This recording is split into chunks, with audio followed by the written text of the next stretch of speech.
일주일 동안 하나님의 샬롬이 여러분들과 함께 하셨음을 믿습니까? 감사한 마음을 갖고 나오셨습니까? 또 나눠주고 싶은 마음을 갖고 나오셨나요? 여러분, 우리 모두에게 하나님의 샬롬이 늘 함께 하시기를 주님의 이름으로 축복합니다.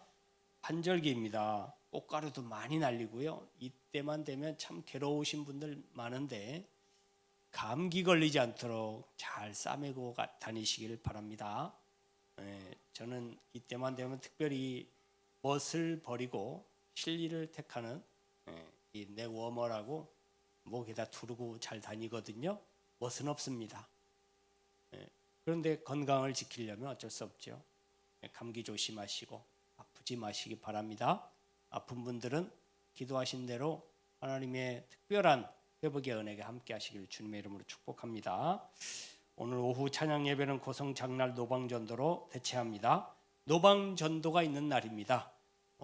조금씩 줄어들었는데 오늘은 좀 더 많이 참석하시기를 바라는 마음으로 말씀을 전합니다. 많이들 참석해 주시기를 바랍니다.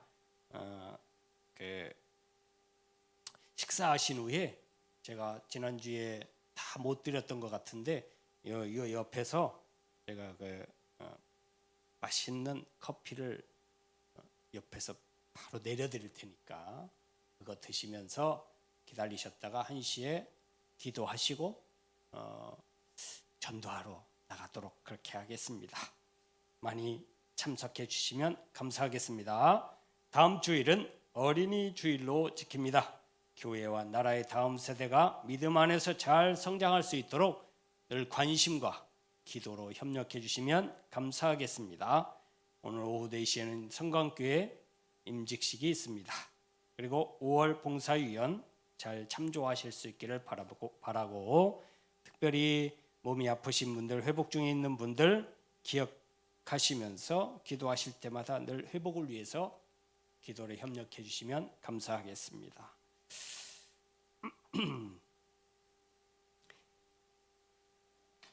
하나님 말씀 찾아보시겠습니다. 시편 55편 16절부터 22절까지입니다. 나는 하나님께 부르짖으리니 여호와께서 나를 구원하시리로다.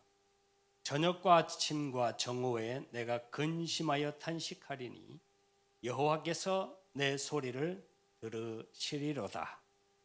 나를 대적하는 자 많더니 나를 치는 전쟁에서 그가 내 생명을 구원하사 평안하게 하셨도다. 옛부터 계시는 하나님이 들으시고 그들을 낮추시리이다. 셀라. 그들은 변하지 아니하며 하나님을 경외하지 아니함이니이다. 그는 손을 들어 자기와 화목한 자를 치고 그의 언약을 배반하였도다. 그의 입은 우유 기름보다 미끄러우나 그의 마음은 전쟁이요 그의 말은 기름보다 유하나 실상은 뽑힌 칼이로다. 내 짐을 여호와께 맡기라. 그가 너를 붙드시고 의인의 요동함을 영원히 허락하지 아니하시리로다. 아멘. 할렐루야. 할렐루야.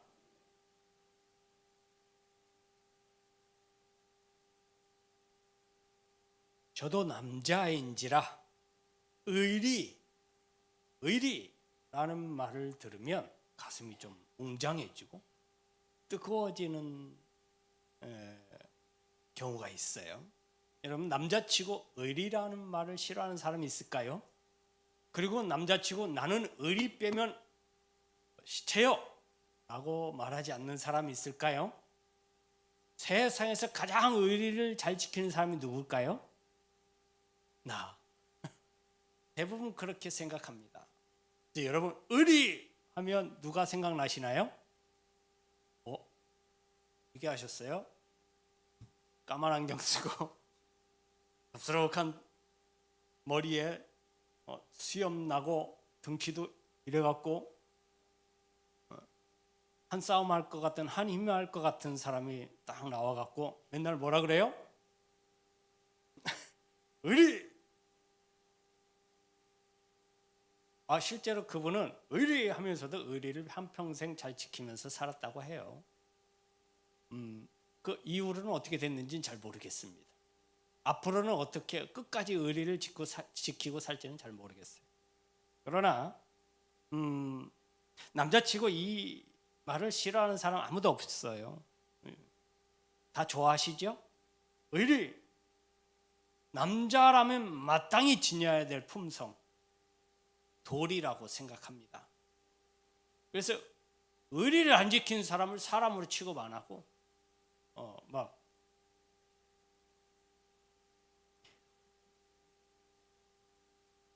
우리가 읽고 믿는 성경에도 여러분 의리에 대한 말씀이 많이 나오는 거 아시나요? 물론 의리를 지켜라 이렇게 단도직입적으로 그렇게 말씀하시진 않았지만 결국은 의리를 지켜라 라는 말이 참 많이 나와요.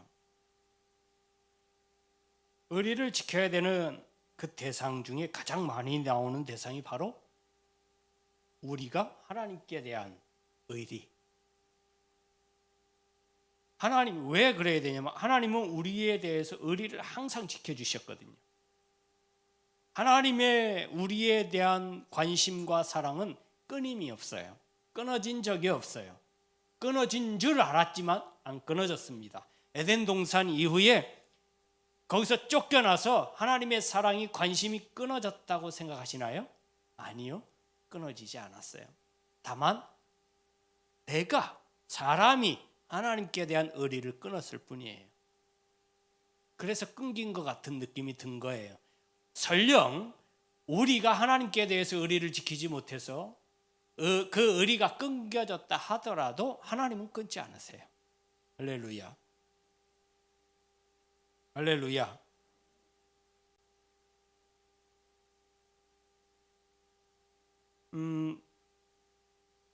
성경에서 강조하는 것 중에 사람이 먼저 하나님께 대한 의리를 잘 지켜야 된다 이것도 강조하지만 사람과 사람 사이에도 의리를 잘 지켜야 된다 늘 그렇게 강조하거든요. 언약을 깨지 말아라. 그 언약이 의리를 지키라는 말이잖아요.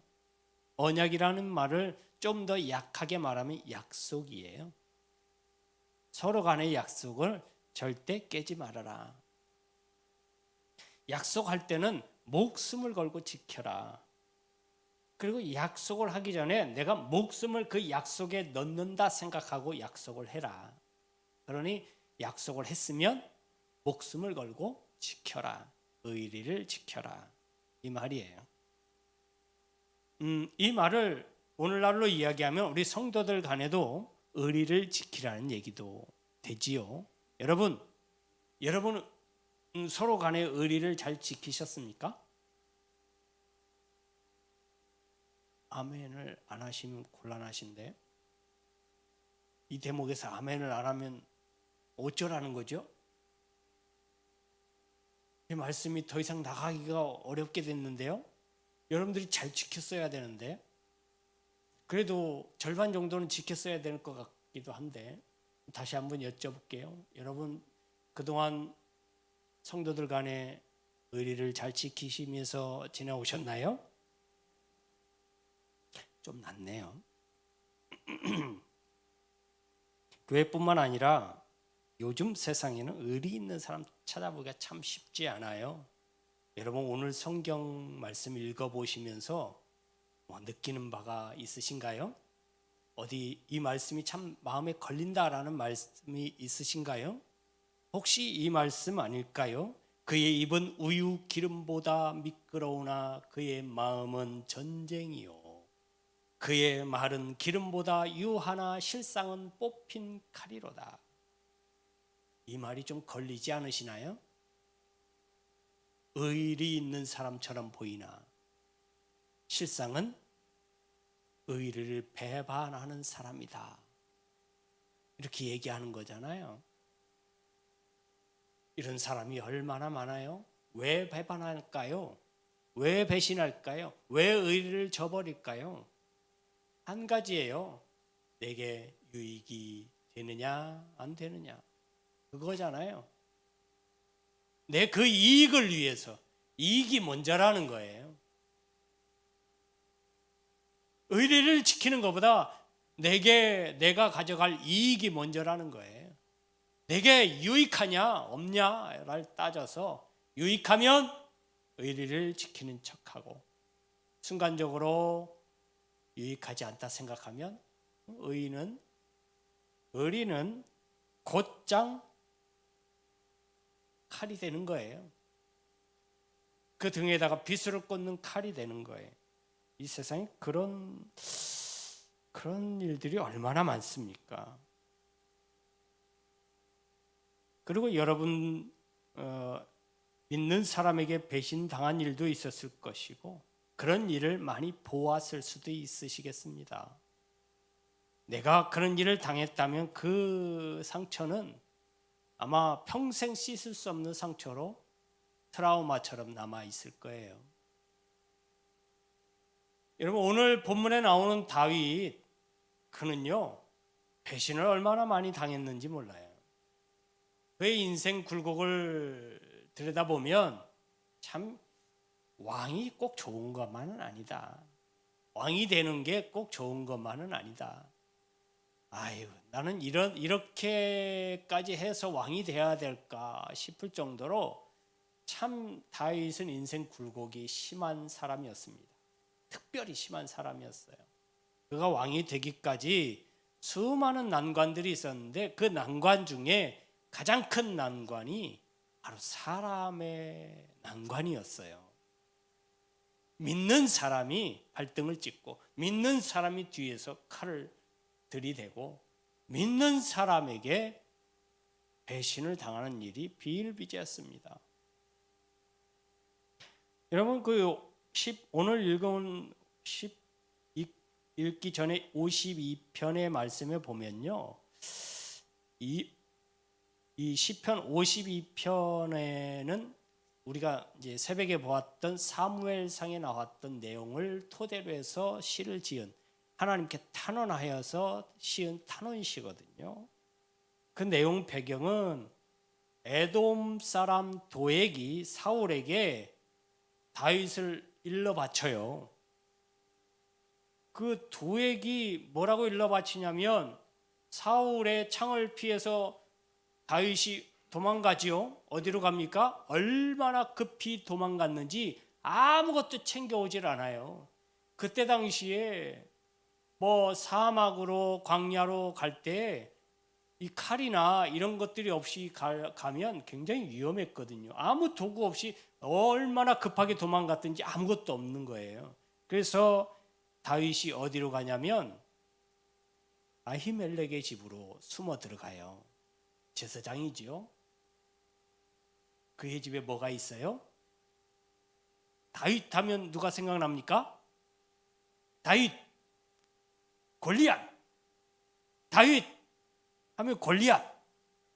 다윗이 이 이스라엘 백성들에게 가장 크게 인정받은, 그래서 이스라엘 백성들에게 등장한 그 계기가 된 게, 아말렉과의 전쟁에서, 블레셋과의 전쟁에서 이 가장 앞에 섰던 골리앗을 돌멩이로 그냥 그래서 쓰러진 골리앗을 가가지고 골리앗의 칼을 들어서, 자기한 칼이 없으니까, 맞는 칼이 없으니까 골리앗이 가지고 있었던 큰 칼을 들어가지고 골리앗의 목을 베요. 그때 전리품으로 가지고 있었던 그 칼을 제사장인 아히멜렉이 가지고 있었거든요. 그래서 아히멜렉에게 나에게 칼을 주시오, 먹을 것을 주시오 하면서 아히멜렉에게 갔던 거예요. 그걸 에돔 사람 도액이 보고는 저거 다윗 아니요? 내가 일러러 가야지 해갖고는 사울에게 쪼르르 가갖고 그 사실을 그대로 얘기해요. 여러분 기억나시는지 모르겠지만 그 일 이후에 대제사장과 그 제사장족이 거의 멸족을 당하잖아요. 사울에게 다윗을 도와줬다고. 아히멜렉을 비롯한 제사장들이 거의 다 죽어요. 하나님이 몇몇을 살려두지 않았다면 멸죽당했을 거예요. 아예 사울이 작정하고 다윗을 도운 사람이나 다윗에게 협조한 사람, 다윗의 편에 있는 사람들은 아예 다윗이라는 이름을 없애버리려고 작정을 한 거예요. 아무도 제사장을 죽이라고 하니까 아무도 안 나서는 것을, 그럼 도액 네가 가서 해라. 너에게 정권을 주마. 이 도액이 가서 싹 다 죽여버려요. 못된 짓을 하죠. 그 값을 하나님이 또 도액에게 받아요. 여러분, 도액이 다윗하고 무슨 왼수를 졌습니까? 설마 그럴 줄 몰랐어요. 아무 연고도 없어요. 아무런 접점도 없어요. 그런데 배신을 당해요. 시편 54편에는요, 다윗이 또 도망을 가는데 십 광야에 숨었을 때 그곳 사람들이 사울에게 다윗에 거쳐 다윗이 여기 숨었습니다 라고 또 갖다 일러 바쳐요. 여러분, 거기 그곳 사람들하고 다윗하고 무슨 또 왼수졌습니까? 다윗이 무슨 못된 짓을 했습니까? 아니에요. 그냥 이 사람들은 사울 편에 들고자 했던 거예요. 오로지 사울 편을 들어야 자기들이 편하고 자기들에게 이익이 될까 해서 그 앞에 도액은요, 사울에게 그렇게 아첨하면 큰 자리를 받든지 큰 권한을 받든지 권력을 얻고 재물을 얻을 거라고 생각했어요. 물론 처음에는 그렇게 됐어요. 자기 생각대로. 배신한 대가로.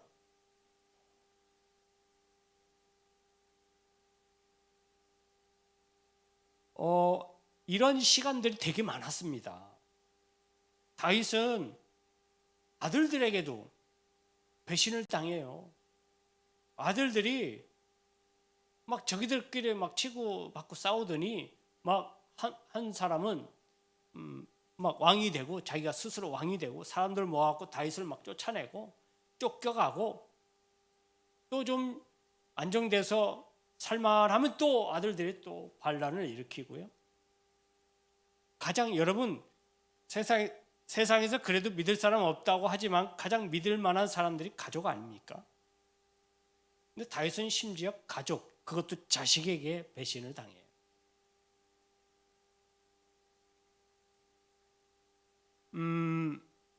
얼마나 답답하고 두렵고 괴로웠을까요?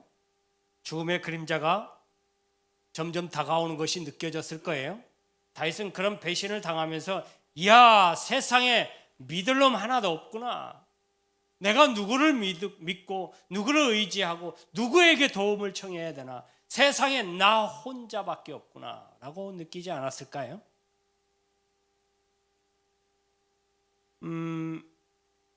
다윗이 정말 크게 아픔을 느끼고 고통을 느꼈던 것은 모르는 사람들보다 정말 가까웠던 사람들의 배신이 더 컸어요. 그에게 빗을 꽂은 사람은 진짜 가장 가까운 동료고 친구였던 사람들이에요. 한때는 같이 뛰어놀고 어린 시절을 같이 보낸 친구도 있었고요. 온갖 고생을 하면서 꿈을 키우고 우정을 나눴던, 어려움을 함께 나눴던, 죽음을 불사하고 같이 했던 사람들도 그 가운데 있었어요. 어느 날 갑자기 그들이 원수가 되어서 뒤에서 칼을 꽂는 거예요. 얼마나 답답하고 힘들었을까요? 정말 믿어서 뒤를 맡겼던 사람에게 뒤에 칼을 맞는다면 여러분, 이보다 큰 충격은 없을 거예요. 세상에 이런 말들을 많이들 보셨을 거예요. 다 빌려주고 구워주고 줄 수 있을지언정 뭐는 하지 말아라. 그 아내들이 남편들에게 예전에 자주 하던 단단히 하지 말라고 했던 것 중에 1순위가 뭐였습니까? 하지 말라고 했던 거 1순위, 빚보증 서지 마라. 절대 차라리 돈을 구워주고 준다고 생각할지언정 보증은 서지 마라. 인감도장을 끝까지 사수해라, 이 말을 많이 하셨을 거예요. 왜냐하면 지금도 이야기 들어보면요, 정말 그 사람은 내가 피를 나눈 형제보다 더 믿을 수 있는 사람이야 라고 했던 사람에게 배신당한 사람이 한두 명입니까? 아마 제가 사정을 잘 몰라서 그렇지만 여러분들 삶 속에서도 이런 배신의 삶을 경험을 하신 분들도 분명히 크고 작은 일들이 있었을 거예요. 근데 희한하게요, 정말 모르는 사람에게 배신당한다면 뭐 그럴 수도 있겠다, 충격이 그렇게 크지 않아요. 근데 정말 큰 충격은 믿는 사람, 정말 믿을 만한 사람, 평소에 정말 가까웠던 사람, 있는 얘기 없는 얘기 다 비밀까지 공유할 수 있는 그런 사람, 그 사람에게 배신당한다면 그 아픔은 이루 말할 수가 없을 거예요. 여러분, 그 사람 중에 하나가 예수님이에요. 예수님도 그렇게 가까운 제자들에게 배신을 당했거든요. 그리고 여러분, 예수님을 십자가에 못 박으라고 십자가에 못 박아라 못 박아라 외친 사람 중에 예수님에게 오병이의 기적에서 그때 식사를 같이 한 사람도 있었을 것이고, 내가 너의 죄를 사하노라, 너의 병에서 노임받아라 고쳐주신 사람도 있었을 거예요. 그래서 그때는 예수님만이 이 땅의 왕이다, 예수님이 왕이 되면 우리는 이제 어려움이 없을 것이다, 이제 예수님만 왕으로 옹립하면 되겠다 하고 예수님을 쫓던 사람들이 대부분이었어요. 그런데 그들이 어느 날 한시에 이상하게 말을 맞춘 것처럼, 무언가 완전히 다른 페이지로 넘어가는 것처럼 사람들이 변해버려요. 예수를 십자가에 못 박아라, 못 박아라, 못 박아라. 예수, 나 그런 사람 몰라. 방금 전까지만 해도, 몇 시간 전까지만 해도 내가 죽을지언정 예수를 버리지 않겠습니다, 부인하지 않겠습니다, 그렇게 고백했던 사람이 몇 시간 만에 어떻게 이렇게 변할 수가 있을까? 여러분, 베드로는요, 사실은 예수님께서 미리 알고 계셨지만 저 같았으면 굉장한 충격으로 다가왔을 거예요. 제가 예수님의 입장이었다면 베드로는요, 원래 어부였으면서 열심당원이었어요. 열심당원이 뭔지 아시나요? 그냥 의리로 뭉친 사람들이에요. 세상에 부조리가 있으면 내가 칼로 바꿔야 된다라고 했던 사람들이에요. 그래서 서로 비밀을 공유하고 비밀스러운 조직, 공공연한 비밀 조직이 열심당원들이에요. 의리 빼면 뭐가 있어요? 근데 그가 예수를 모른다고. 난 모른다.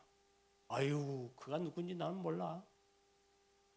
여러분, 이 충격감이 얼마나 컸을까요? 예수님은 그런 충격감, 재물을 맡길 정도로 정말 가장 믿었던 제자 유다, 그 이외에 다른 제자들 하나하나 열거하지는 않지만 그 모두가 다 예수님의 십자가 현장에서 다 사라졌어요.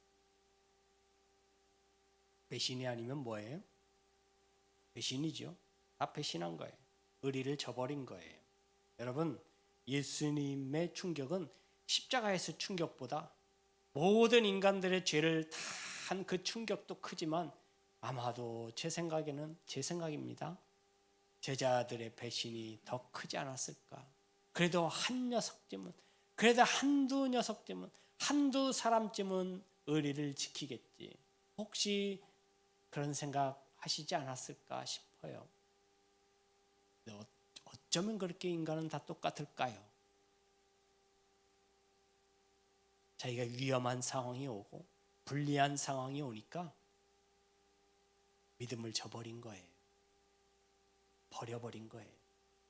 내게 하등의 유익이 없다라고 생각하니까 믿음을 버린 거예요. 내가 살아야 뭣도 되지 라는 인간적인 생각이 앞선 거예요. 맞습니까? 여러분, 우리가 언제부터 그렇게 생각했나요? 내가 먼저 살아야 하나님도 믿고, 내가 먼저 제대로 먹고 살아야 선교도 하고 뭣도 하고, 언제부터 그랬었나요? 우리는 그렇게 시작하지 않았습니다. 아무것도 없어도, 힘들고 어려워도, 못 먹어도, 나는 못 입고 못 먹어도 하나님을 섬기는, 하나님을 믿는 이 믿음 저버리지 않고 하나님을 우선으로 하겠다. 이게 먼저였어요. 우리 신앙이 그게 먼저였다고요. 우리 교회가 그렇게 시작한 게 우리 교회입니다. 생각해 보십시오. 우리가 언제부터 있고 남아서, 우리가 하고 남아서 하나님의 일을 했습니까? 없었을 때도 했어요. 그때가 비로소 우리의 신앙이 좀 더 순수했고 열정이 넘쳤음을 기억하실 수 있기를 바랍니다. 성도 여러분, 성도는 하나님께 나아가 하소연하는 수밖에 없어요. 이런 배신감을 느낄 때 어디서 풀 데가 없네요. 배신당한 아픔과 마음의 상처를 치료하는 방법은 사람에게서 받은 상처를 사람으로 풀 수 있다고요? 불가능합니다. 하나님만 하실 수 있습니다. 하나님께만 방법이 있어요. 치료받을 방법은 하나님께만 있습니다. 우리 대의사 되신 하나님께만 치료할 수 있는 방법이, 치료약이 존재해요. 그렇게 하나님께 나아가 모든 사실을 아뢰고 하나님의 위로를 얻어야 우리가 삽니다. 어차피 내가 이길 수 없는 문제라면 그 무거운 마음의 상처와 아픔의 짐을 덜어버리려고 하세요. 내가 이거 끌고 갈 수 없다라고 하면 버리세요. 누구에게? 하나님께요. 오늘 말씀하십니다. 내 짐을 여호와께 맡기라. 그가 너를 붙드시고 의인의 요동함을 영원히 허락하지 아니하시리로다. 할렐루야. 여호와께 맡기면 그 짐 때문에 갈팡질팡하고 이랬다 저랬다 하고 그 짐이 힘들고 어려워서 버리려고 해도 버릴 수 없는 그 마음의 연약함을 하나님이 다독거려 주시겠다. 할렐루야. 할렐루야. 마음의 상처를 하나님께 내어놓으시기 바랍니다. 비록 지금은 그게 정말 힘들고 어려울지라도 하나님께 나아가시면 하나님은 반드시 우리를 붙드실 거예요. 오늘 약속해 주셨잖아요. 그가 너를 붙드시고. 누구를 붙드신다고요? 짐을 여호와께 맡기는 사람. 누구요? 여호와께 맡기는 사람. 누구요? 여호와께 나오는 사람. 여호와를 의지하고 여호와 하나님 앞에 나오는 사람. 그 사람을 하나님이 붙드시겠다고 말씀하십니다. 할렐루야. 할렐루야. 세상을 향해 나아가지 마세요. 세상은 결국 자기 이익에 따라 나를 언제든지 버릴 수 있는 위치에 있어요. 그렇게 해서 많이 힘들어 하셨잖아요. 세상을 의지하고 의리를 의지하다가 그걸 믿고 있다가 배신당해서 의리를 저버리는 사람들 때문에 정말 마음의 상처도 많이 받으셨잖아요. 그 사람이 돌아올 때까지 언제 기다려? 안 돼. 돌아오지 않습니다. 그리고 돌아온다고 해도 한 번 난 상처는 영원히 지워지지 않아요. 근데 하나님 앞에 나오면 하나님이 싸매 주신답니다. 할렐루야. 할렐루야. 우리 주님이 왜 그걸 장담하시냐면 우리 주님도 배신당해 봤잖아요. 그래서 배신당한 마음을 알아. 그 배신당한 마음의 상처를 가지고 계신 분이 예수님이에요.